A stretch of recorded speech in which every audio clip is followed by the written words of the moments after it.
bonsoir à toutes et à tous. Merci de votre fidélité à la télévision Pacifique. Bienvenue, mesdames, messieurs, dans cette nouvelle édition d'information à la une de l'actualité haïtienne. Sénateurs et députés convoqués le 14 janvier prochain en Assemblée nationale pour ouvrir la première session ordinaire de l'année législative. Conformément aux prescrits de la Constitution, le chef de l'État et le Premier ministre sont attendus au bicentenaire pour l'occasion. 80% de la population carcérale sont en attente de jugement, a confirmé le chef du parquet de Port-au-Prince. Paul Hérons Villar a aussi indiqué que la détention préventive a prolongé gangrène l'appareil judiciaire haïtien. 3 blessés par balle, dont un policier par des individus à moto mercredi après-midi à l'avenue panaméricaine à Pétionville. Selon des témoins, ils s'enfuyaient après avoir commis un forfait. L'association Arche Haïti organise le 13 janvier un concert religieux au profit des personnes à besoins spéciaux au local de l'église Saint-Louis de Gonzague à Delma à 31. Et puis à l'étranger, le mur souhaité par Donald Trump est un mur de zoo selon son fils aîné. Voilà, mesdames, messieurs, pour l'essentiel de cette édition. Restez branchés sur la chaîne 54. Ces titres et bien d'autres vous seront développés tout de suite.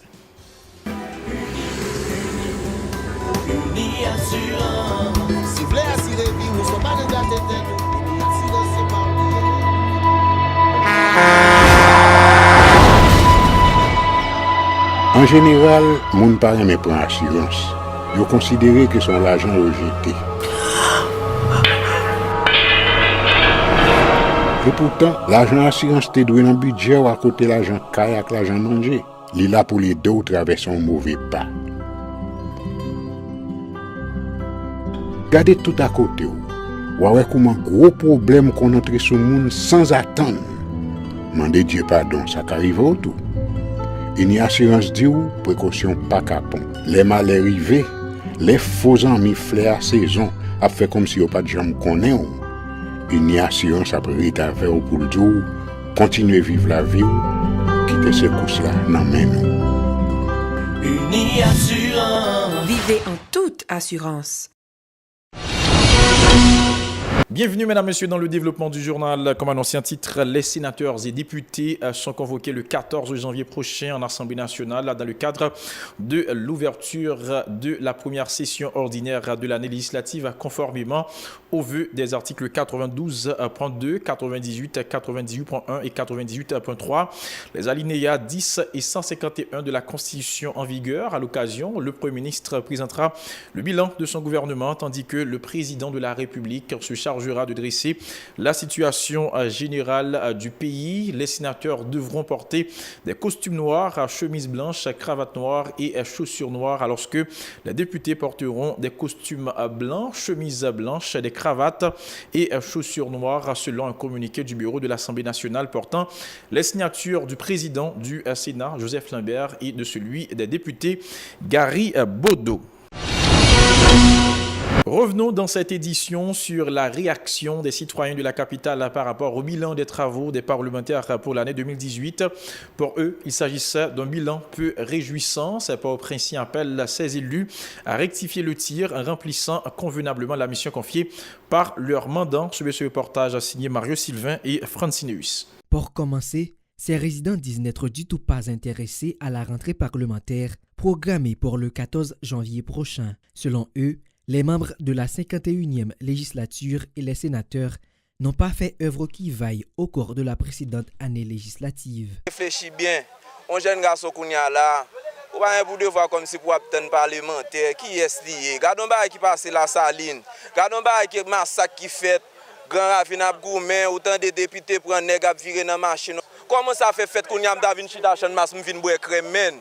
À qui kembal vin chita chan mas pendant un paquet moun vin là au décorer pied bois tandis que pas me songer rouser pied bois yo vinn mettre ak denouel là-dedans yo imagine toi bien mes place yo là mettre là moun a fait besoin sous place yo nèg yo vinn pendant mois de décembre c'est enveloppe cap bail c'est cop cap bail ça veut dire pays en pas un cop pour on ça me les pas rien pour fête nèg là vinn il rend ça vote ti bail ti budget nan kon di nan musique présidentielle lui même li prend pour le faire programme à terre plate. Je dis comment on comprend nous va rentrer non deuxième lundi mois janvier. Mais ça là, je n'ai pas joué avec le peuple a lui 7 fois 77 fois, il pas joué. Et normal pour le président a toujours demandé pour le parlementaire à voter budget. Parce qu'il n'y a pas de différence entre le président là et le parlementaire. Parce que nous, tous, si nous suivons l'élection sur le passé, nous avons regardé ces 53 qui sont dans le Parlement, c'est 53 qui sont dans le Parlement, c'est l'une qui va dans le Parlement. Donc, nous, pour nous faire rapport ça et pour nous montrer que le Parlement avec le président sont celles liées. Le projet avorté du bureau du Sénat d'accorder à son président une résidence secondaire louée annuellement à plus de 7 millions de gourdes laisse un goût amer aux habitants de la capitale. Ils s'insurgent également contre les attaques supposées perpétrées sur les locaux de la Chambre basse en dépit de la présence des agents de sécurité du Parlement et ceux de la police nationale. Selon eux, les autorités se sont entendues pour mener la belle vie alors que les démunis croupissent dans la misère. Le président a fait le go naïf, sauf faire là pour dire go naïf ou al dire non investiti go naïf, non de rapport non ma de rapport. Ça ouais constitution pas de rapport non go naïf lié men. Je ne jodi a, l'on regarde ça qui passe dans grand goût, vote moun yo, comment au grand goût. Ouais jodi a nous même pas ka grand goût encore, pas ka souffrir encore mettre la mourir. Ouais jodi a là c'est pas problème nous gagner secteur non. Si nèg combat sérieux t'a fait pour ça pas à l'OCAP, il a fait école professionnelle, il a ba l'autre assistant sous l'autre forme. Pour ça pas faire l'hôpital ba ça. Il pas faire parce que on y a toujours besoin nous pour nous bouler caoutchouc, grand goût l'embouda nous, le fait que nous grand goût pas résister. Bon moi même, il pas nécessaire du tout parce que nèg ça va ba pays il a réglé eux même. Ce sont des nèg là et ba personnel yo a réglé. Yo dit au bon bilan, yo te voté l'année passée, nous yo vinn laguer nous plus dans la pauvreté. Ces citoyens souhaitent que les membres du corps législatif prennent des dispositions pour redorer leur blason et bien remplir leur rôle qui consiste à contrôler l'action gouvernementale et adopter des projets ou propositions de loi susceptibles d'améliorer les conditions de vie de la population. 2019 là, moi son crise qui a continué, crise sous procès Petro-Caribéa, son cinéma qui a joué là, entre la justice. Ouais, c'est son paquet acteurs, yo très fort. Yo très fort, c'est des nèg qui viré moun tan kou troupi, vous comprenez? Mais finalement pas gagné cap fait. Budget là pas en faveur peuple là du tout. Budget là c'est plus en faveur monde qui plus gagner yo. Il faut qu'il modifie, il faut qu'il très modifié dans bon sens là. Pour ces personnes, le chef de l'État peut se passer de son bilan par devant le Parlement. Le deuxième lundi de ce mois, marasme socio-économique oblige. Autre nouvelle, le chef du parquet de Port-au-Prince a confirmé que 80% de la population carcérale sont en détention préventive prolongée, ce qui gangrène l'appareil judiciaire reconnu Paul Héron-Villard. Selon lui, cette situation est non seulement le fruit de l'inaction de certains magistrats et parquetiers, mais aussi celui des arrestations rocambolesques, dit-il, orchestrées par les agents de l'ordre qui ne se soucient pas de l'implication véritable des accusés dans les faits reprochés. À cet effet, Paul Héron-Villard envisage de rencontrer le 13 janvier en cours tous les responsables de commissariat de la juridiction en vue d'harmoniser le travail de ces deux structures de la chaîne pénale, selon une correspondance adressée au directeur général de l'institution policière, Michel-Ange Gédéon, en date du 8 janvier. Reprise le 8 janvier dernier du nouveau procès de l'homme d'affaires Clifford Brandt et de ses deux complices au tribunal civil des Gonaïves. Il a été suspendu en décembre dernier après l'ouverture de l'audience. Le procès a été à nouveau reporté à huitaine par le président du tribunal, maître Denis-Pierre Michel.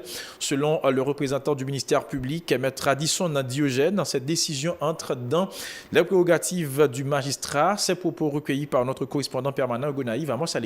Oui, effectivement, comme vous l'avez constaté, la reprise de l'audience était fixée pour ce aujourd'hui. Donc, vous voyez que l'audience a été bel et bien lieu aujourd'hui. Donc, Edda Comé dit Jackson Travellino fait partie de l'ordonnance de renvoi du juge instructeur Domingue du TPI de Port-au-Prince. Il était en cavale. Maintenant, il se trouve à la prison civile de la Croix des Bouquets. C'est à bon droit que le président du tribunal criminel a rendu un avenant au droit pour demander au commissaire du gouvernement des Gonaïves de faire venir ce dit accusé au tribunal criminel pour y être interrogé à la réouverture des débats particuliers. Parce que les débats particuliers d'abord étaient déjà ouverts. Maintenant, l'on permet au président du tribunal de réouvrir encore les débats particuliers parce que il y a un élément nouveau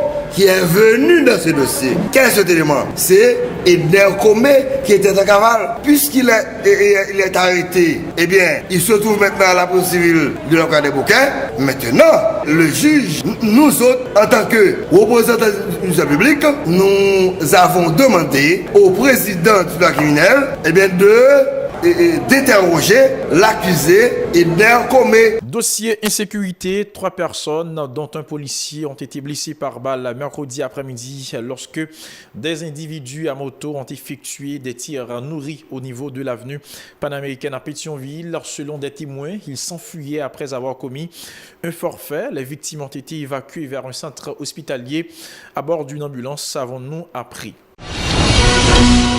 Autre nouvelle, l'organisation Arche Haïti annonce la tenue le 13 janvier d'un concert de musique spirituelle au local de l'église Saint-Louis de Gonzague à Delma à 31 à 11h du matin avec la chorale de la cathédrale Sainte-Trinité et celle de la dite église au profit des personnes à mobilité réduite. Lors d'une conférence de presse, les organisateurs ont indiqué que le président de Arche Haïti sera présent à cette activité. Écoutons Evelyne Bazin-Verdier, vice-présidente de l'organisation, au micro de Mario Sylvain et de Rigermel.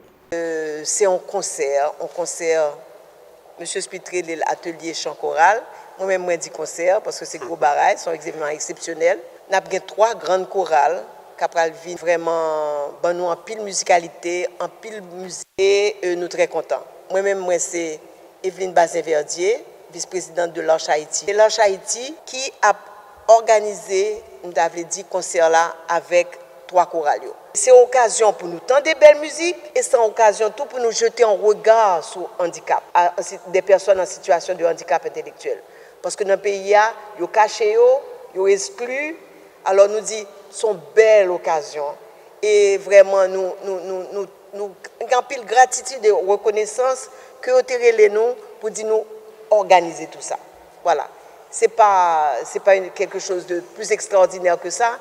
Nous, avec eux, nous-mêmes, nous avons occupé la musique, nous-mêmes, nous avons occupé l'organisation, mais surtout, nous voulons jeter, nous voulons que les médias, que le public là, jeter un regard sur le monde qui est en situation de handicap intellectuel. Evelyne Bazin-Verdier a profité de l'occasion pour rappeler les autorités à accorder une attention soutenue aux personnes à besoins spéciaux. Selon elle, cette catégorie sociale est confrontée aux discriminations de toutes sortes. Ces déclarations. L'État haïtien, on t'y manqué, c'est-à-dire dans d'autres pays par exemple, et tout fonctionnement communautaire pris en charge par l'État.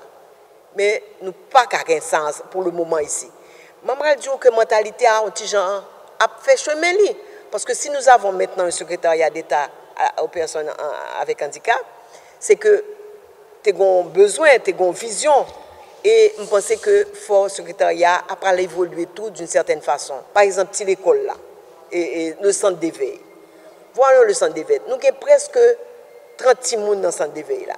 Les parents paient, ça est capable de payer. Mais en réalité, l'école devrait être supportée par le ministère de l'Éducation nationale. Et en plus, comme tu as vu dans l'école pilote, on sent pilote même. On sent pilote d'éveil pour tout le monde qui est en situation de handicap. Et voilà que ce sont les parents ou bien c'est l'autre monde qui a payé pour ça. Coup d'œil à présent dans l'actualité internationale, nous allons nous rendre directement aux États-Unis d'Amérique où le fils aîné de Donald Trump compare le mur souhaité par son père à un mur de zoo. Le président américain Donald Trump défendait mardi son projet de mur frontalier lors d'une allocution depuis le bureau ovale de la Maison-Blanche. Vous savez pourquoi vous pouvez apprécier une journée au zoo? Parce que les murs, ça marche, a écrit Don Junior dans une story postée sur Instagram. Voilà, mesdames, messieurs, pour l'essentiel de cette nouvelle édition d'information. Merci à vous qui l'avez suivi. Toute l'équipe de la Radio-Télévision Pacifique vous invite à rester branchés sur la chaîne 54 pour la suite de la programmation.